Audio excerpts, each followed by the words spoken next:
What comes to mind when you learn that they are a single parent? O Rico, you can answer this. They know responsibility. That's one. Na kaya nilang bumuhay ng bata, ng tao. And they know they could take care of that person. And bakit ayaw mo? On my end, kasi yung other parent side. You Kung- don't want the responsibility. I'm cool with the responsibility. Just more of like, I don't want to see the other guy. You know what I mean? It's just weird. complicated lang Siloso. siguro. No, it's just paano weird. paano It's just pag, strange. Widow. paano pag yung, widow. Paano pag patay na yung... Well, God bless. You know what I mean? God bless.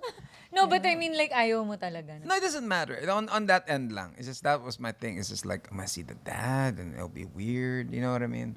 But then I'm called good with raising kids. I mean, if it's your child, you know, that big hunk of out, make him a center of a basketball team. You know what I mean? So it'll be like that. I'll be cool, you know. I cannot be a father to him. Yeah. Kasi pag nag-away kami, sabihin, hindi naman kita tatay. Ah. So I could just be the cool friend. Stepdad. I could just be like, The cool tito. I'll be like, Tinuturuan niya yung anak ko paano uminom.